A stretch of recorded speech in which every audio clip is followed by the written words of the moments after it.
And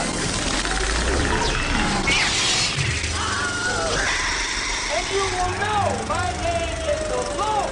I'm walking here. I'm walking here. I'm sorry, Dave. I'm afraid I can't do that. Groovy. Good morning, detectives. This is Pre-Crime Agent Cody reviewing case number 1108. Case number 1108, pre-visualized by the Precogs, recorded on Holosphere. My fellow witnesses for case 1108 are Dr. Jamie and Chief Justice Mike. Good morning. Hello, ladies and gentlemen. Welcome to Box Office Pulp, your one-stop podcast for movies, madness, moxie, and tonight, Minority Reports. We're actually doing a full month of Steven Spielberg-centric episodes because, well, February is a rough spot for the box office, and it's always a good time to talk about Steven Spielberg.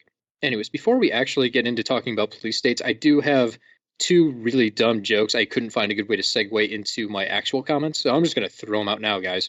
One, I'm really glad Steven Spielberg used the name before, we got some sort of bizarro Trump-era game show. Who is ready to report some minorities? Canned laughter. Canned laughter for days. It was really hilarious in my head. Anyways, joke two, and this is how I've just always imagined the film, where it basically does the parody of the opening of Spider-Man. In my version, Tom Cruise seeing himself in the precog vision just stops the record going off needle point and just, yep, that's me. I bet you're asking how I got in this jam. And I think if they did that, Dun dun dun dun dun dun dun dun dun dun dun. Just imagine that director's cut of Minority Report, where it's the wacky adventures of Tom Cruise trying to get out of this new batch of shenanigans. As he steals a young woman from a bath. It's okay, it was the 80s. I'll do that recut. I like this idea. It seems fun, right? A little less heavy. Expanded role for Stormare. It's great. It's all Stormare, Talking actually. dog voiced by Stormare. Who is still an evil Nazi scientist. I didn't plan on starting on this, but fuck, we've already mentioned Stormare. In Minority Report, Tom Cruise is backed up by Peter Stormare and Tim Blake Nelson. And what an amazing job those guys have in basically 1 to 2 scenes apiece. Just wonderful. Let's get the best character actors and just sneak them into this thing. Let's just sneak in Coen Brothers people. It's really, the eye operation scene is really amazing because you're sitting there thinking, oh, this is quite a predicament Tom Cruise has gotten himself into. It's very tense, and yet in the end, Spielberg decides to go for Goofy. And the guy whose life was ruined by Tom Cruise doesn't take revenge. He just replaces Tom Cruise's eyes. He helps him out. He's actually one of the more useful people in the movie to Tom Cruise. And the worst you can say is that he leaves some spoiled food in his fridge that Cruise accidentally consumes. Hey, it's Cruise's fault he didn't eat the fresh sandwich. Yeah, I'm thinking that guy's just a slob. He just left bad food out. It wasn't like he was intending for Cruise to eat it. If he was, though, what an arch move that would be. Really, yeah. Considering you just plucked this guy's eyes out and you went, well, I'll put new ones in like I promised. Can I say, I love how, for everything Spielberg does with this movie, he decides in 2 completely random points in the middle of the film to get goofy with it. This do you mean to become a Terry Gilliam movie? Yeah, it's I love how only Spielberg could pull that off. Nobody could just go, we're going to completely change genre for one scene and not throw you out of this noir mystery. Even mid-scene, I would argue. Think of the jetpack fight and how goofy as hell that turns in the back half of that battle as they're blasting through apartments and kids are playing Cooking instruments. burgers. There's a family that has to back away from their table because the floor keeps bumping. It's very silly for what is just moments prior a very serious film. It just becomes Jingle all the way for 5 minutes. Yeah, and I was kind of caught off guard by that. So when I was reviewing the special features on the Blu-ray of the movie, I thought it was really interesting because they have a very long interview with Steven Spielberg, and at one point he mentions that he kind of classifies his filmography into 2 halves. He mentions that he has his dramas, films like Saving Private Ryan and Schindler's List, and then he has his entertainment films, which Minority Report falls into. So he wants to entertain you and not make it too dark, which blew my mind because I've always thought of there being two Spielbergs basically fighting each other for each movie he makes, where it either ends up being mostly dark and there's some moments of levity like the jetpack scene, or there's stuff like Hook where it's mostly fun for all ages, but then there is a scene where like Hook is contemplating suicide. In my mind, that's how Spielberg works. Like he can't stop himself from going all the way. He pulls himself back a little bit and he kind of throws something unexpected in there that's totally from another movie. But to have Spielberg come out and say, "Oh no, I didn't want to make this a drama," is something I'd never considered before from his filmography. Yeah, Spielberg is very, very much aware that there are two Spielbergs, and he seems almost delighted to let those two sides of himself bleed into each other as much as possible, Yeah. which we definitely see in Minority Report. Yeah. I mean, the film's primarily a dark future noir, but there's still those kind of almost shocking moments of levity. Tim Blake Nelson just, for some reason, really handing up the line, "When you go digging up the past, all you get is dirty." And that line is stuck with me for my entire life. He just sounds like a dude named Mo from an old like, a Howard Hawks movie or something.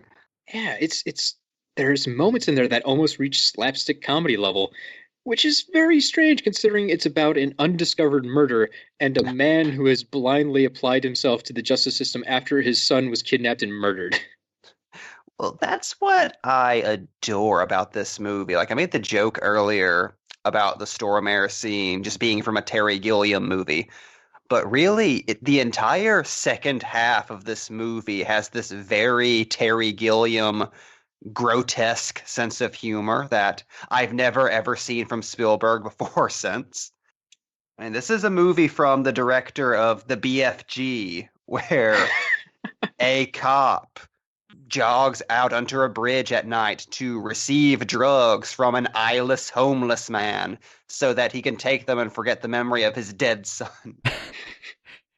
Minority Report's kind of an outlier in Spielberg's filmography, despite it kind of regarded as this classic piece of sci-fi that everyone knows, even if they haven't watched it in like 15 goddamn years. But it's so, when you actually sit down and examine it, if you told me, no, Spielberg didn't direct this, I'd believe you. Totally. Like, you watch War of the Worlds, which is in the same vein. It's one of Spielberg's more serious films, but it's still sci-fi, so it's kind of that kind of almost in-between place. That feels like Spielberg, 100%. This doesn't feel like a Spielberg who gave you one of his entertainment films or, Saving Private Ryan or something. This is like Spielberg experimenting in a way I've never seen him do, and coming off of AI, which I think is very interesting from just a time and place perspective of where maybe his head was at. This is him having done some different stuff with AI and it, not really quite working. So he kind of kept pushing it. So you get this sci-fi noir Hitchcock movie that's super philosophical and political, and it doesn't look anything like a Spielberg film. He just went into it with such different ideas. God, yeah, and the look of the film too. If we can stop for a second, like you mentioned, he did AI, which most people I think will remember from that ultra bright poster and trailer. Like that is a very overexposed film, but that still doesn't quite put it on the level of what we're dealing with on Minority Report. The look of this is so different from everything else that he's done since. So and in my mind, in my mind, Spielberg's kind of developed a look. Like if you go into BFG compared to Ready Player One, there's a kind of digital sheen over everything because he's applying so much digital makeup onto everything around him. Not to criticize the films, it just kind of gives it a distinct Spielberg look for the way he applies CGI. In this movie, he's still using a lot of CGI, but it's not to the same level, I would say. It's kind of enhancements to things, whereas, nowadays, if you made this movie, I'm sure it'd be all on one big CGI set. Yeah. And the look of the film itself, though, beyond just the use of CGI, but the way everything has been covered in like brightness and white spaces, color has been desaturated, but it leaves these deep shadows. In my mind, it's almost like the entire thing takes place in like an Apple store, while still retaining the look of a film noir. Yeah, it looks dirty. Like everything about the world looks dirty, and that's very strange and different from Spielberg. Like he did Bleach Bypass on it. Like super turned up the lighting, so it's almost black and white. And he doesn't do Spielberg camera moves with that look either, which is very intriguing. Like it has there's a certain feeling when it comes to film noir where everybody feels like their moral compass is off because of the look of the film. Like it's a hard like thing to capture. But once again, it's Spielberg doing it. That's just interesting to me. Like he doesn't do like grimy looking things. Like he creates this like cool, interesting, futuristic world. He wanted to be very realistic, and then makes it look like this.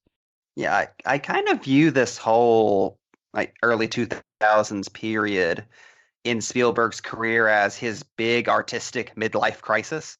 Because this is the period that gave us, movies like Minority Report, Catch Me If You Can, The Terminal, and like you mentioned, AI, aka that time Steven Spielberg thought he could direct a Stanley Kubrick movie.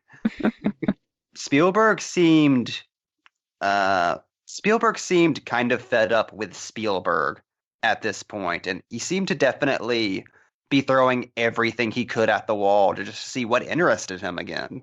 Plus, if you think about the guy's career, he'd been hitting box office gold since the 70s.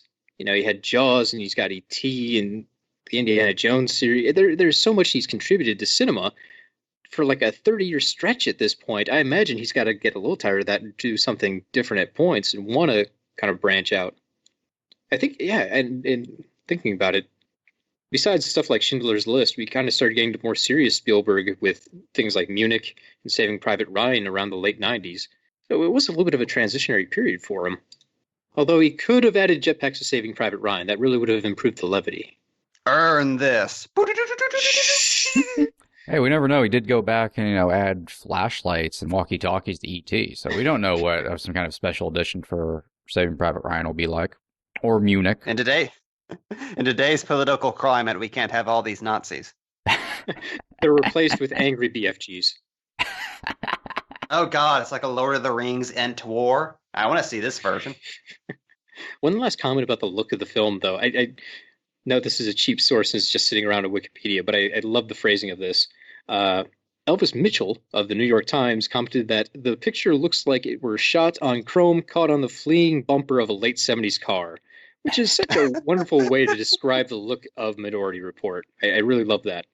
And to go off of what Mike said about the technology in the film making it feel grounded, that was another commentary point from Spielberg, how the movie takes place in, the year like 2050, or, yeah, 54? 2054, I think, yeah. 2054. So it's not that far in the future. I mean, it's been a while since the movie came out. It was made in 2002. But still, that was not even a huge leap into the future when Spielberg was making this. So he tried to avoid some things that were way, way out there. In the year 2019, looking forward, it seems like some of the inventions are still quite a ways off. I don't know if we'll ever have like a magnetic car system and automatic driving cars, at least in 2050. They keep threatening it, but right now, our self-driving cars are still like getting hit at stop signs. They're still trying, though. They're pushing for it. I just don't see it happening that soon. Maybe I'll eat my words in 20 years. Who knows? That was the saddest thing in that interview, too, where Spielberg's like, me and the smartest people in the world got together to imagine the future. And we all agreed that fossil fuels would be irrelevant in just a couple of years. Oh, the dreams of people with IQs. But you look at the technology in the film, and I think the philosophy he said he went with was, if we throw too much of it at you, you're going to forgive how much some of it doesn't make sense. Like, you're not going to single anything out if we give you like 50 new technologies and kind of bury you with them and put them in the background. That said, there's a lot of really kind of prescient things here. The motion controls that Tom Cruise uses to go through the memories, that doesn't seem too far off from something like PlayStation's, VR system. I mean, made more useful, but, it's there. I don't think we'll ever get police with jetpacks, but that's been like a future dream forever, so I can't fault him for trying to put that in. Holograms, same kind of deal. But stuff like the advertisements that are specified to you based off of retina scans. Tailored ads. I don't know how likely that is, like the retina thing, but if a company could do it, they would. Well, that's the thing. I'm fascinated by the odd bootstrap paradox that this movie provides us, because I lie awake at night thinking sometimes, were we always going to get targeted ads, or do we have targeted ads because Minority Report predicted them? Oh, I feel like it's inevitable that companies would want to target us. Like, even without Minority Report showing them the way, they'd probably be sitting there like, how could we get John to buy more fancy underpants? How do we get Mr. Yakamoto? I love how Minority Report created a real-life Minority Report paradox. All that beautiful technology that looks like an elegant symphony, and in 2019 we use it to swipe right on dating sites. Go get that pussy! I mean, if you're really living in the future, you could just rig up like a fan to swipe right on everything that comes through Tinder, so you don't even have to bother putting effort in. The real I kinda feel technology like I'm I wasting the demand, app at that Spielberg. Talking about the look of the movie, the set design in this movie by Alex McDowell is fucking outstanding. And I was fascinated to learn that McDowell got the job because Spielberg liked the concept art he did for Mel Gibson's unmade Fahrenheit 451 adaptation. By the way, Mel Gibson tried to make Fahrenheit 451 in the 90s. That was a revelation. What would that have been? And would it have looked like Minority Report? You're not blessed enough to know. The world just wasn't ready. Yeah, I'm infinitely amazed how both the set design, the technology, even the way exposition is handled, this feels like a far-flung future that still feels very, very tangible and still fairly practical and believable. And it's very rare that science fiction movies are able to pull that off, especially when they get super speculative. Well, I always love it when you go back to sci-fi films made in like the 70s and 80s, and they're always the far-flung date of 2019, and then it's like a completely different world than what we're currently in. I'm But sorry, you kind of Cody. roll with it. It's the far-flung future of 1985. Get it right. I'm just thinking, looking at stuff like Blade Runner and just the kind of future they expected us to have, not quite there. Or Logan's Run, or any of those where they predict like 40 years in the future and then completely miss the mark. Transformers. Well, that's the brilliance of Minority Report and how gritty and sticky and disgusting it is. The thing all those speculative stories get wrong is they expect the future to be sleek and efficient when no, it's more like Brazil. The future is today, but with more toys and ads. And I do really enjoy the way the film approaches its sci-fi setting. I think a lot of films would rather use sci-fi as more of a window dressing. Not to throw shit, but I recently watched Hotel Artemis, and while I enjoyed that movie, the sci-fi setting is like kind of an afterthought. They use it, but to a minor degree. You could easily rewrite that as a contemporary piece if you wanted to, and it wouldn't be that hard to understand. But with Minority Report, the whole thing is intertwined with its setting. Like, it's the speculative idea of what if we let our technology keep going to the point of eliminating privacy? Where does it end? How does that impact policies? How does that impact our daily life? And yeah, it's speculative fiction, but it has to use the setting to enforce that. And it all plays together so nicely. Yeah, there's so much quiet world building and such efficient use of exposition in this movie where you never feel like you have a future scenario being spoon-fed out to you. There's never any, whoa, look at this crazy thing we're predicting. It all feels very natural. And the first 15 minutes of the movie, that opening kind of set piece, it's stunning. There's so much information packed into there. But it blends exposition, there's foreshadowing, action, plot. It's all there. That first 15 minutes is absolutely brilliant. I love everything about it. And it doesn't waste any time. We jump right in. They get the vision from the precog, which kind of gets you a little weirded out because there's just a bald lady in a pool of water saying murder, which throws you off. It's followed by Tom Cruise immediately jumping into action to say, hey, we've got a prevision, and then flipping through these as he's trying to piece together a murder that's about to happen, which says everything about his job. You learn it right there and very quickly without them having to stop and explain to you all the different pieces for 15 minutes. They don't have time because a murder's about to happen. They've got to run through that into an action scene, and it's all done so smoothly. It gets you all the information you need, it hits all the marks, and keeps charging forward. I mean, this movie is long. It's just under 2.5 hours. So I'm very glad they don't waste 40 minutes of that in the opening just going over the rules of the world and making you sit there, listen to a lecture before they can get into some of the deeper ends of the movie. It's just fantastic. That entire opening is why Spielberg is a cinematic god. The amount of just visual storytelling going on to set you up for the entirety of the film in just 14 minutes is fucking incredible. Yeah, the opening of seeing John Anderton go through a normal process for his job, it's fantastic because without telling you anything, you know all the challenges he's going to have later when he has to beat the system. He goes through several witnesses. He sees all the logging happening. He's got a partner in the room with him. There's the wood balls with the names ingrained on top of them, the visions on the board. You see all the clues for the thing. It's almost like in a heist movie where they lay out the building and you have to figure out all the pieces you're going to have to get through. In the first 15 minutes, we get that, but we don't have time to focus on it because we're already in an action scene by the time this is all done. Yeah, and yet, 30 minutes later, whenever this happens, I can't remember the exact time they actually reveal his predicament. You get to see all the ways that's changed from the first run through, and boy, it's like you said, it's wonderful visual storytelling. He doesn't have to stop and explain to you, this time it's different. You instantly get it because you've seen it done right once. Yeah, it also, very importantly, shows you a murder that's literally seconds away from happening. So you don't have any kind of deniability that like, oh, it's all super, it's all very murky or, everything could go wrong. What you see the precogs actually stop a murder right up front, which I think makes everything else that happens more interesting because you have that in the back of your mind. They make it very clear that the precogs are never wrong. That's what I find is so interesting about comparing this movie to the short story, which is much different, both in storytelling, like both in plot and in how Dick feels about the precogs.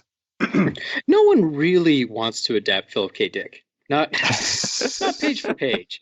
They like his ideas, but by and large, I can think of like one of his adaptations that really stayed close to the book, and that's A Scanner Darkly.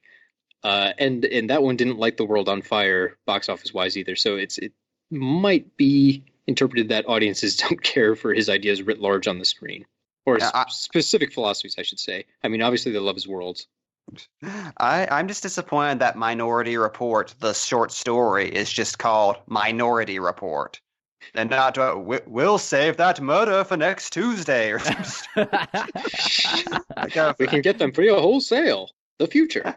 Philip K. Dick short stories have my favorite weird old man titles. I love them dearly. But yeah, in the story, it being a Philip K. Dick story, Anderton is a pudgy middle-aged man who is not heroic or impressive in any way. And it has a much more optimistic view of pre-crime and of the precogs, because the entire book hinges on the fact that the precogs actually are never wrong, and the whole Minority Report thing is just a fake conspiracy. Because the story is a lot more political. Like there's a civil war that's on the verge of breaking out, and Anderton gets caught about to kill somebody who would start a civil war, but he's basically given the choice that Sydow has at the end of the movie. Okay, I kill this person and go to jail, or I don't kill them, and the precogs are wrong, and this guy's going to use the precogs being wrong to stage a military coup. And it's just Anderton and Witwer trying to work their head around the logistics of how they would deal with it. Like, it's mostly just a long logic problem about how the precogs would work. That's and even the amazing thing about Philip K. Dick adaptations, like they typically get made into like action films. Think of like Total Recall or something. But in truth, almost all of his stories are just like philosophical experiments. Yeah, they're like weird fables. Like, how do you get the fox and the sandwich and the rabbit across the raft at the same time? Right down to the ending, because the ending of the story is that all three of the precogs have minority reports because of an odd paradox they never noticed, where Anderton was going to kill the guy in the first place because he was going to kidnap him. But then he saw that he was going to kill him, which caused the second precog to predict a future where he didn't kill him because he knew he was going to kill him. And the third precog... Aha! Checkmate! And the third precog then pictures a future where he does kill him because he saw the past two predictions and realized, oh fuck, I actually have to do this. That's why you never start a land war in Asia. And like any Philip K. Dick hero, when Anderton does murder the dude at the end, he, instead of going to jail, starts a new life in the off-world colonies. That is a Philip K. Dick happy ending, if there ever was one. One of the newer models. I just love how you can take something like that. Like, it's almost like it's not as extreme as Starship Troopers, but I feel like it is kind of in the same vein, where Spielberg and the screenwriters kind of looked at that idea in a modern context and went, no! Well, there's such a weird attitude towards adapting Philip K. Dick. Everyone seems like they want to do it, but they want to change the title, and then they want to change the plot, but then they want to remind everyone, like, hey, this is based on something from a prestigious author. So they want the world and they want the tech. They don't actually want the story. Yeah. Mostly because, like you said, Dick is very idea-focused, and also his stuff is very humanistic. Like, his characters are never action heroes. They're usually, like I said, pudgy, middle-aged guys who are not particularly heroic. It's mostly just about people dealing with paranoia, which doesn't really translate one-to-one to screen unless you're doing something like A Scanner Darkly. Or a short film. And even when he's predicting the future, there's kind of an air of, like, retro tech to it in a way. I'm thinking of stuff like in Do Androids Dream of Electric Sheep? There's the whole concept of empathy boxes, which, boy, nowadays that would be marketed very differently. They would have a much sleeker name than Empathy Box that you use. Or I think even like the gun he uses isn't called a gun. It's something like a, murder tube. Not murder tube, but I can't think of the proper name of it. But it's all the names are really kind of like clunky, hardcore sci-fi names. Are you acting like a paranoid, Cody? I heard all about it on the Technopapes. Exactly. Which we get a little bit of here, like Spielberg naming the police batons sick sticks because if one touches you, you vomit, which I misheard for years. I always thought it was a six stick for some reason, and I thought that one police officer vomited when he was touched by one because it was basically a cattle prod that jabbed him in the throat. I never got until recently that, no, that's the intention of these devices. If they touch you anywhere, you just get nausea and you vomit. God, Spielberg directing projectile vomit is very surreal. I'm fascinated by this is one of only 2 times Spielberg has directed sex. The other one being Eric Bana weeping over Mother Israel in Munich. Great, now we have to put an explicit tag on this podcast. And I do think it's really fascinating how Spielberg and company did this adaptation, like how they put it in a modern context, because I was able to find an interview with Spielberg where the only time I've ever really seen him talk about his intentions behind the film, he just flat out said, no, this is absolutely about the war on terror. Interesting. So by the war on terror, was he specifically talking about the idea of like using torture as a means to the ends, or Patriot Act? Surveillance. Yeah. Just surveillance? Okay. That makes more sense. Because that shit was, like, this was pretty much, I believe, in development, like, in the months following 9/11, like, in the immediate it would have had crisis to with have Afghanistan. It came out in June 2002, so, And the whole thing was developed in the wake of September 11th. Yeah, it was in development for years before that, but it was around that time that they were able to punch out, like, one last big rewrite because Cruise was overscheduled with Mission Impossible 2. So think about that. We have a political minority report because of Tom Cruise's exploding sunglasses. We need to one day do a movie just on the fucking ripple effect of Mission Impossible 2 being a fucking clusterfuck. The most important bad movie in modern movie history. I'm still just flummoxed, though, that apparently this was at one point thought of as a sequel to Total Recall with Arnold Schwarzenegger. That's how it started. I love that. In the 90s. So it would have been 90s Arnold dealing with precogs on Mars. Look, I'm always happy for more 90s Arnold. Just imagining the things he could have done makes me sad. But boy, the world would have been worse off if this just got knocked into a Total Recall sequel. God, they keep running! They could have just made that, honestly, without having it, rip off Minority Report. I see no reason why those two had to be the same thing. And instead we got neither. I like how their reasoning was, well, Mars already has mutants. We're halfway to fucking psychics.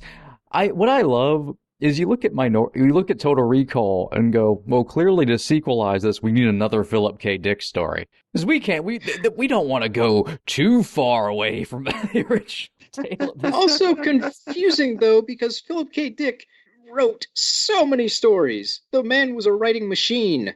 All pretty much in the same universe, so you can use any of them. Yeah, I don't get why they thought, well, then again, Minority Report wasn't like a high-profile story before Steven Spielberg picked it up. It was just another Philip K. Dick book. It didn't have a catchy title. True, yeah. And for once, they didn't change the title.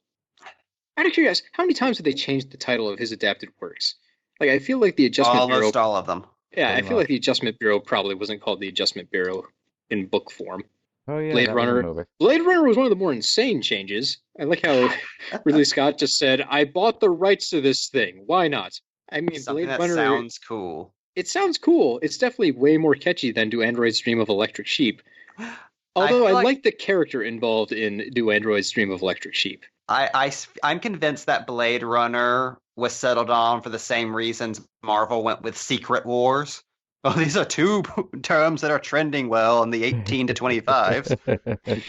But the thing is, they actually worked the word... Yeah, Blade Runner gets worked into the screenplay.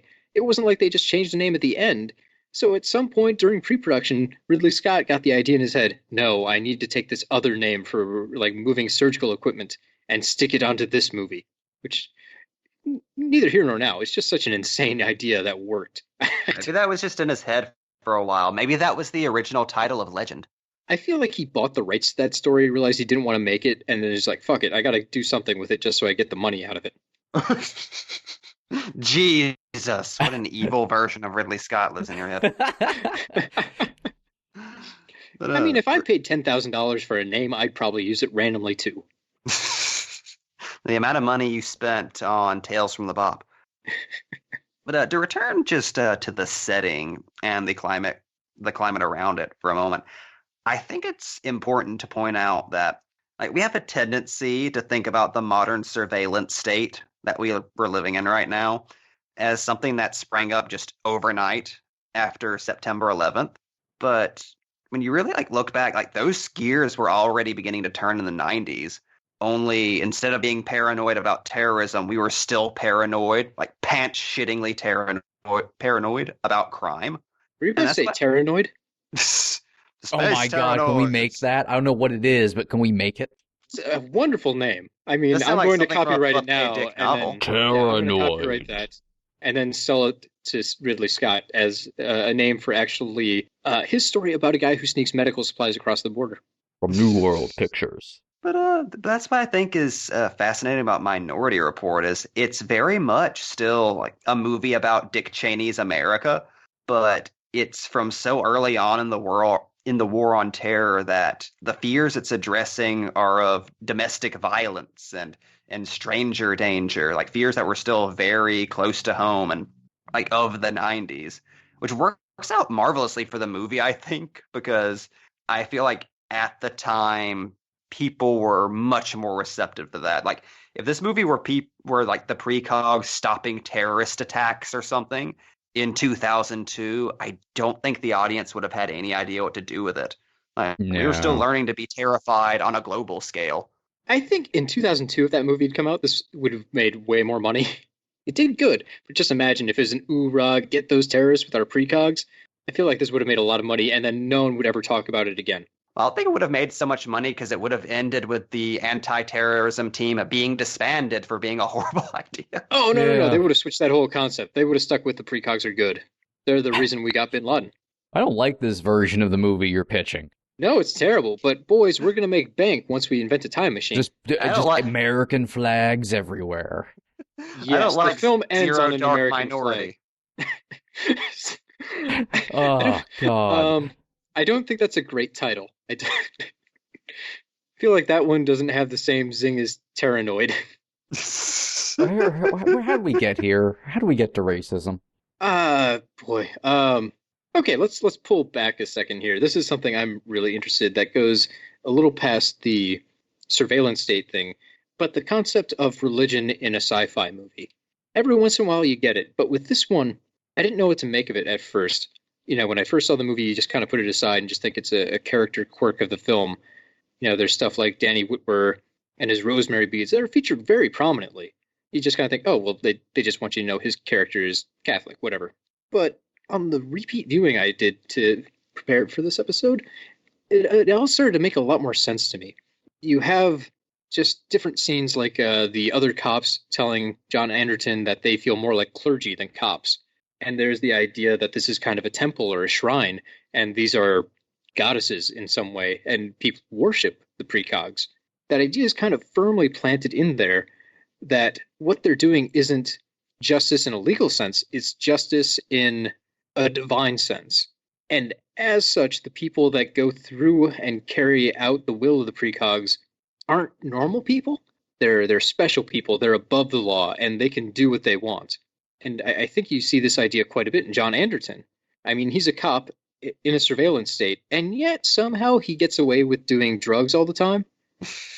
Like, everyone apparently is onto this fact. Like, his wife knows about it, his boss knows about it, but they just kind of sweep it under the rug because he's a cop.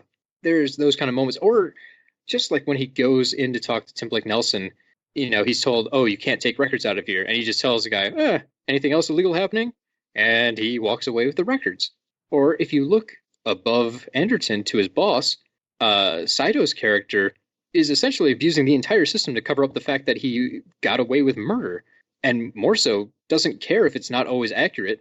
He is more interested in using the system basically to promote his own fame. He wants to be promoted as some sort of religious figure and be worshipped. So in my mind, all the little things it's trying to comment about in religion terms are comparing it to the idea of absolute power corrupts absolutely. And in a future state with surveillance everywhere, that's a lot of power to give to the people above you. Yeah, I think it definitely speaks to something that's just inside the human soul for whatever reason. Like, you even live in a very logic-based future where religion is conceivably scrubbed from affairs of the government. There's still that innate human desire to project infallibility over whoever's above us and whoever is supposed to be in charge of protecting us. Yeah. Yeah.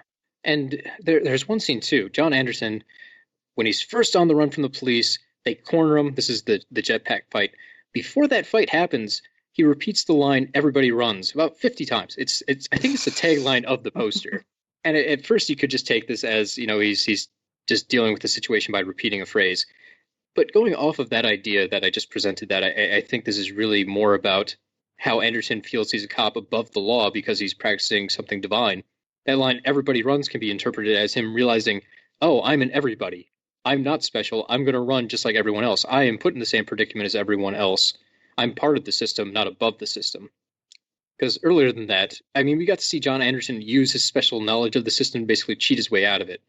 The guys at pre-crime give him a special 5-minute head start before they sound the alarms. He's able to turn off all the notification systems that let people know, hey, something's wrong with the system. The guy is cheating left and right, and that's the only way he gets as far as he does. And this is the turning point where he realizes, wait, this isn't right. I'm being put in the footsteps of everyone else who's come before me, and maybe I don't like it as much as I thought I did. Because before that, he was a steadfast apostle, essentially, for the director. I'm very impressed that you were able to pull that much meaning out of that, because all I could think upon my rewatch was, wow, this is the Tom Cruise mission statement. This is his Uncle Ben moment where he realizes that every man must run. And then every movie after that is just Tom Cruise running in the trailer. Actually, that's a valid interpretation too. It is. Cruise's arc is kind of a humbling experience, like a Bible parable almost. And it's actually Minority Report is probably the least amount of religious stuff Spielberg's ever put in a movie, and he's made Hook. So that's saying something. But it's still there. It's very strong, but it's usually when Spielberg uses it, it's in a more it has more overt meaning, I find. And not literally just, God burning Nazi faces off, but with Minority Report, it's almost being used as shorthand.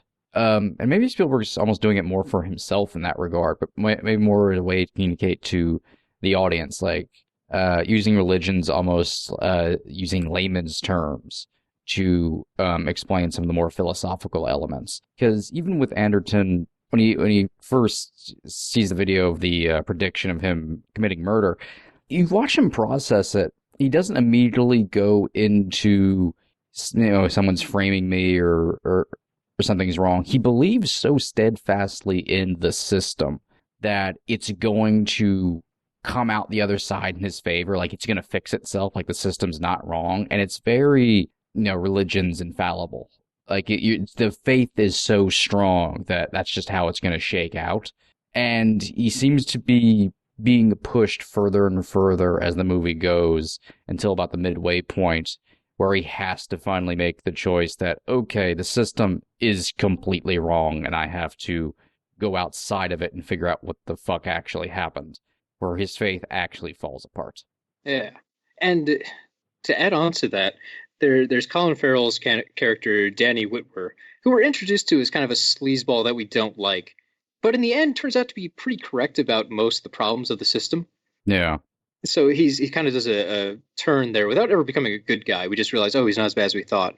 But his main sticking point is he says the system is perfect. It's the humans that are flawed. The humans are the flaw in the system, which I would say is the problem for sure. I mean, in this case, they have a system that apparently works, but there's human beings that have abused the system and trusted in it too much, and that causes a flaw.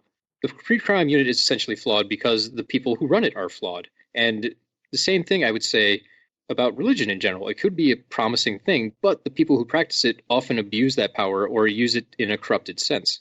And because we trust in the system, we trust in the people that practice it, even though those people are flawed. And I think the movie does a good job of trying to explain how, it's all fucked because people. Put that on the poster. It doesn't sell as well as Everybody Runs. One other little interesting religion thing I picked up, and I'm not quite sure to make of yet, but when Tom Cruise runs at night to go get his clarity, his drug dealer, the blind man, approaches him with the phrase, "In the land of the blind, the one-eyed man is king," which I did a little search on that, and that's actually derived from the Genesis Rabbah. So basically the Jewish version, I guess, of the Genesis story. I am by no means a scholar of the Torah, so someone who's Jewish, please correct me if any of this makes no sense. It sounds more metal than our version of Genesis, I have to say. Oh. But the literal translation from there, going off the internet, which is never wrong, in the street of the blind, the one-eyed man is called the guiding light, which I think that literal translation holds a little bit more closely to my interpretation of how religion is used in the film and how we believe in the people that practice religion. They're essentially acting as guiding lights to the rest of us who are blind, and we trust in them, even though they don't have perfect vision themselves. Yeah, or maybe that was just to set up the fact that, John's going to have his eyeballs ripped out later in the film. I don't know. It could be both. I think it's both. I think there's definitely something to be said about, like you said, the amount of faith that's put into Anderton, despite the fact that he has no business running pre-crime at all with his personal problems and his addiction. Like, in a sense, he is the one-eyed man leading the blind. Well, and even the director is a terrible person. Max von Sydow's director Burgess is just a bad dude all around, and yet everyone trusts in him unfailingly. Even Danny Whitwer just lays out the entire plot to this guy without stopping to think, oh, I might have, taken precautions and told other people my idea before going right to the top dogs. Whoops. It's Sydow. The weird thing is, that's not his actual boss. I don't understand why he's doing this. He was sent from like the actual attorney general. Go to your actual boss. He lives in DC, I'm sure. He's Max von Sydow, Cody. He's a very gentle man. You don't usually expect Max von Sydow to have a gun and then blow your guts out. Like a gangster. Oh, speaking of that scene, though, just a little bit of an aside. I love the cinematography there of trying to avoid like an uncharacteristically dark Spielberg moment. We get Danny Whitworth's head essentially blown off at close range by a gun, but the folds of Sydow's coat cover the area where his face would be, so you just hear the gun go off and the body slump over. That little bit of masking is so well done. You almost think you're trying to aim for a PG-13 movie. Actually, what was Minority Report? Was that PG-13? Yep. Wow. That explained it. Yeah, you're right. PG-13. Yeah, I think Spielberg said he had to like cut out some F-bombs and a few other things to get the rating down. All from Sydow. Yeah, well, I mean, there's not an amazing amount of like nudity or blood or guts or anything. No, I mean, just we a see heavy some severed film. eyes. Yeah, I was thinking just from content, it's dark enough where it'd be an R-rated film. Anyway, two things on Max von Sydow in this film. One, I just want to say, Max von Sydow putting on a murder mask during a dramatic flashback is cinema. Complete with sunglasses. It was such a well-designed murder mask. That was some Giallo It really shit. was. Just think it. Every time we see his hands, Dario Argento. Two, I love that twist with Sydow so much because it really plays into one of the big themes of this movie, which is the sometimes huge disparity between motivation and guilt. Like, many characters in this movie have all the motivation in the world to hurt Anderton and don't. Like, Peter Stormare's character, who's just a supervillain, yet still does everything that's asked for him and leaves Anderton in relatively decent shape. Like, he does what he promises. In fact, he helps him out by giving him like the muscle relaxant. Anderton doesn't pay him enough for the job, but he still takes the cash he gets. Like, if that guy wasn't a bad guy, you'd assume he's just a weird guy. If they stripped out the backstory of him lighting girls on fire, you would think, oh, this is just a weird, scummy guy, but he's not evil. Just the surgeon from the beginning of Batman. Or Bioshock. Yeah, I love what a subtle commentary on pre-crime that is. Like, yeah, there's a big difference between wanting to kill somebody and actually killing somebody, which Anderton knows by the end of the movie. Yeah. Well, there's so many little invasions and assumptions going on in the movie. The spider system in the film, I mean, that's such a huge part to me of just showing what an abusive system that they all live in. The fact that, oh, hey, we think there's a bad guy here, which, even though they're right, doesn't seem like they have the right to just launch these cameras into everyone's houses and, God, just break into houses if they don't submit to a scan by this roving camera. And it's completely normalized. Oh, Yeah, yeah. like, Well, the it's kids such cry a- about it, but the parents are like, it's how it is. It's such a beautiful piece of like dark humor, like it's a short film. It's everybody just is used to it. You have children who aren't, who are screaming because it's fucking terrifying. Honestly, I think we're about a year and a half away from that, so Yeah, The and drones will be think about it. scanning our eyeballs soon, don't worry. In the context of the movie, the cops release all those scans and they don't find anything, and the reaction is, great, we can get lunch. It's such a minor deal that they don't care that they've invaded the privacy of everyone in this apartment building for no reason.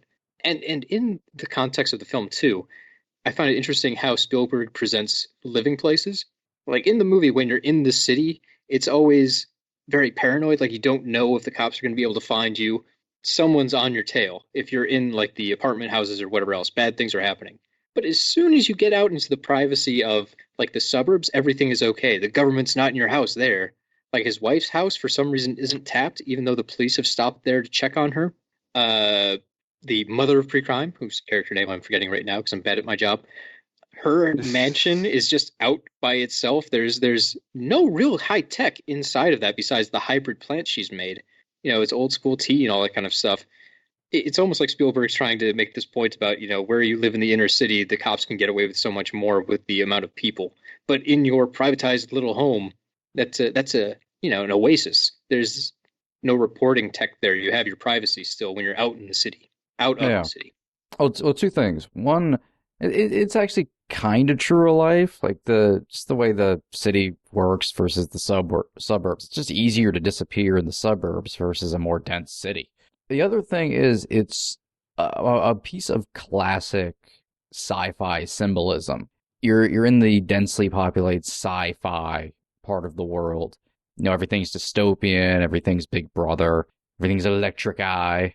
And when you go to the safe places, you ever notice the establishment of them are, lakes, dense woods, trees, foliage, flowers. It's all about returning to the more natural world and getting away from the loudness and the technology, and the natural world is always more safe.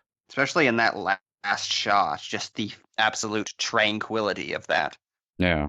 There's another subtle thing I love is the juxtaposition of the weird infantilized fairy tale that the children are told about the precogs' lives. That they get their own sofa and their own weight room and Yeah.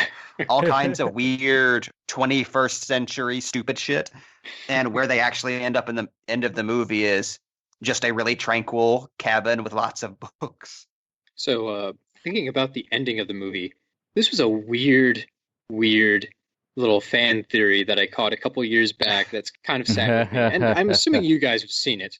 Oh, yeah. There is the concept that once Anderton is placed under the halo and taken into the prison, the rest of the film is exclusively taking place from inside of John Anderton's dreams.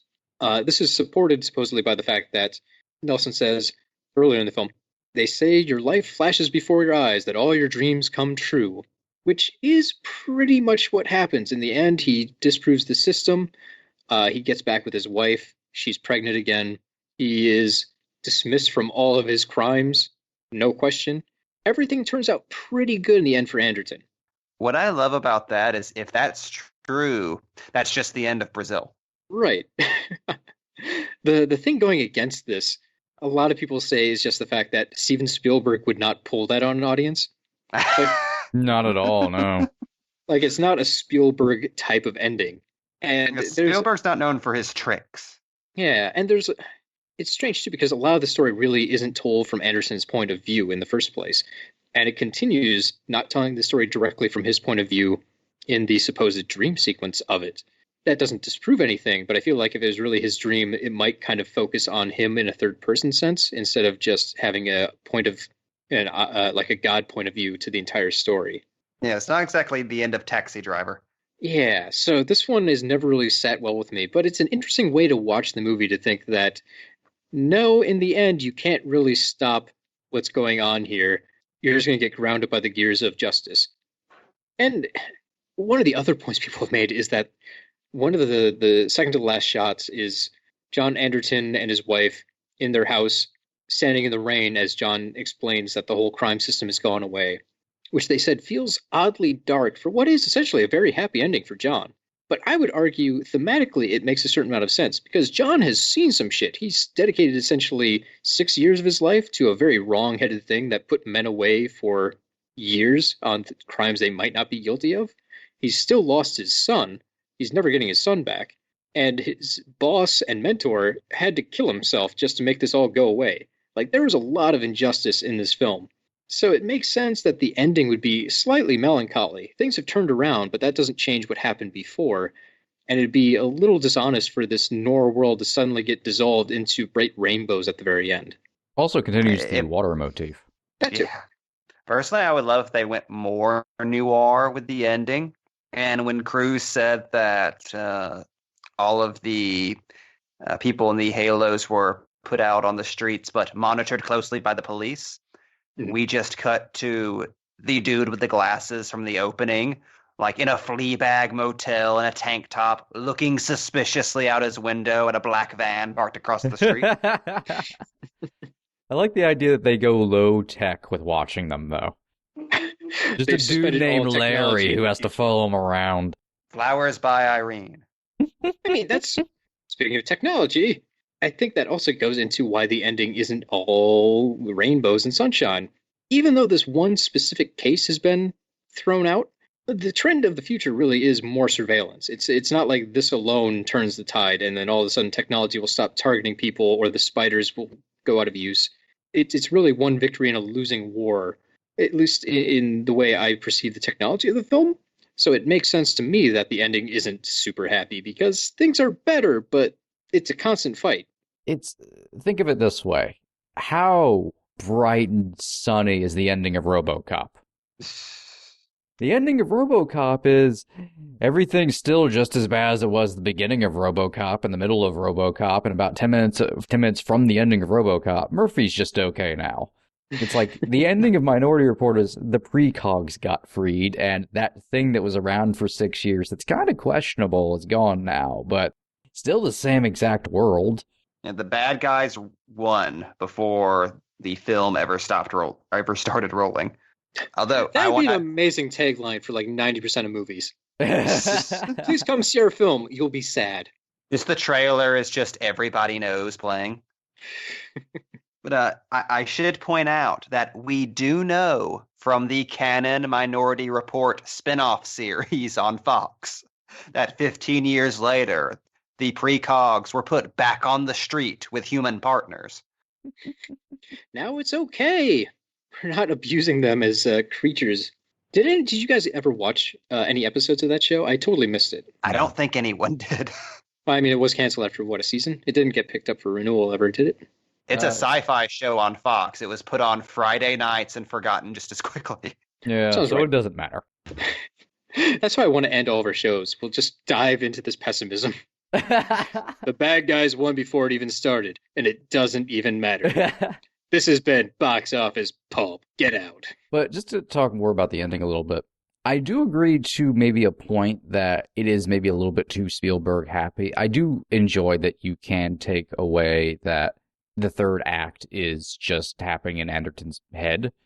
That's too close to Total Recall, though, so to me, it's kind of derivative. Yeah. But I think certain things people are missing about that ending. And you could argue that Anderton, getting back with his wife and blah, blah, blah, is the tinge too far. We're presented enough evidence on how the precogs work to justify it to the audience that while there is a gray area with the pre-crime bureau and how much it works versus how much it doesn't work, it's very clear, A, the precogs are mistreated, and B, it's not infallible. The fact that Minority Report is a thing that exists justifies it needing to be shut down.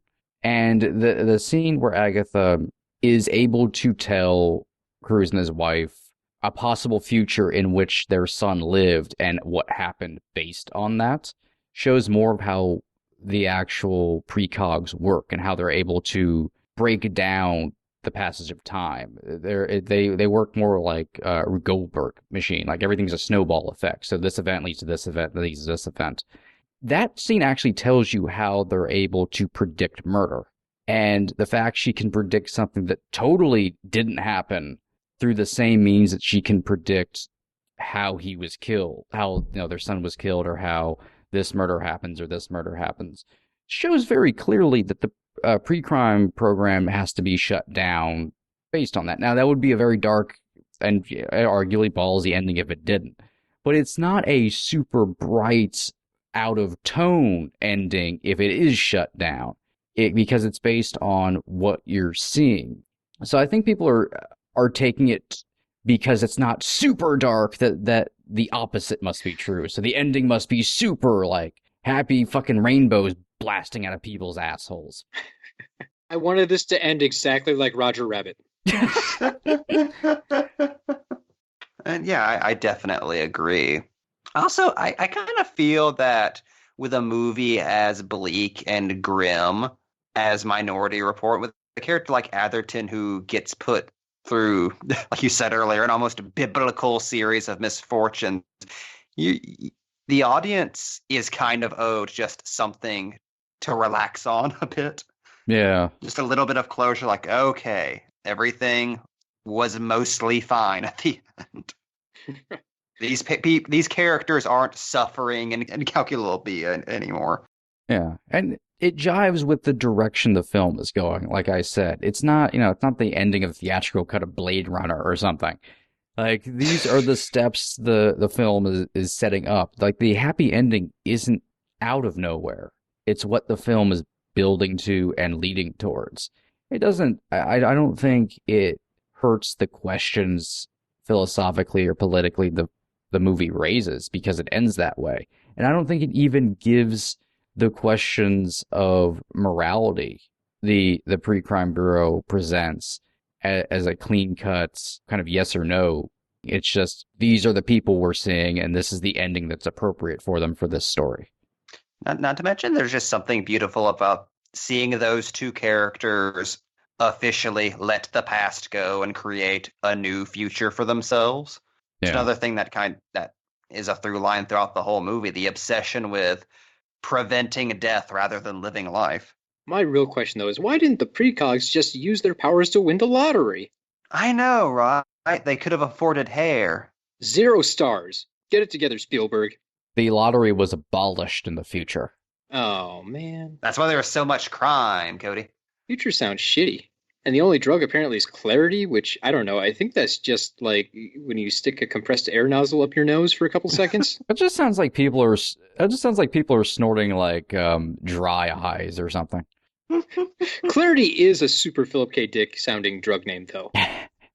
I still want to know what Clarity does to you. Like, what's the high on that? It's apparently good enough to make you forget your dead son. Yeah, for something named, I assume it's like Super Adderall since it was called Clarity, but I don't know, it wasn't really productive when he was on it. He just cried a lot. Yeah, I don't know. I don't know if I've tried or not. Cried and talked along to videos. Also, I have to say, I love so much that scene is the one moment in like sci-fi film history where they present a hologram how it would actually fucking work in the real world. Just, it looks okay if you stand perfectly still and look directly at it. If you move a foot to the left, it looks weird. That's actually where Nintendo got the idea for the 3DS. Before we get out of here, I just want to say we haven't really talked about Cruise any, but damn, do I think this is actually Cruise's best performance. Oh, definitely. Like, He's so vulnerable. Yeah, I've never seen an actor, like, through performance get across that he's living a paradox. Like, I didn't know that was possible. And it's stuff for Cruise that you kind of stop seeing sometime after this film, where you got superhero Cruise and... He's no Les Grossman. Well, that is very true. Still looking for that spinoff. What a shame. Come on, Tropic Thunder. You gave us so much. Just give a little more. You gave us so much disappointing. Are we going to fight about Tropic Thunder? Yes. I hate you. Motherfucker, I have told you for years, the director's cut works. This is only going to end in a murder. Full circle! But seriously, though, you have to die. And that is just a sound of a ball rolling. I love how the balls are that movie's version of the loom of fate from Wanted. Except not stupid. I like how all future crime-solving technologies have to have a weird analog anachronism. I was just weirded out because, like, okay, the wood grain makes it totally unique. I'm like, yeah, so with like a system-generated checksum value, you could put that in a database, brah. Be a lot easier. I want to make fun of it, but it's like I look at that thing. It's and go, a great okay. visual. It's just there for like it's just there for symbolism purposes. Like, oh, the ball rolls down a predetermined path. Sinister Plinko. But that's it. That's the only reason it exists. Personally, I think they should have gone with what they used in the book, which are just computer punch cards. How hilarious would all of those scenes be with that? Just ding! Tom Cruise trying to explain to Farrell how the future works with punch cards. Like, it doesn't quite have the same punch to it. Like, would he drop the card? Like, oh, you grabbed it before it hit the ground. That's the same thing as a wooden ball. We don't use wooden balls anymore. It's the future. Now hand me that block of wood so we can laser and lacquer it before we put a name on there and drop it down a tube. All of our trees are robots now. Finally, the future we were promised. I think we could go on for a couple more hours just discussing all the things that are in this movie. Really, rewatching was a huge treat. I haven't seen it in a couple of years, and it was Same. great to go back and check it out again. Yeah. I'm not smart enough to watch this movie. But Too much going on, and I don't like it. And it's Spielberg, so there's no commentary. also, yeah, that was a bummer. We did get an interview on the special features disc, so that was something.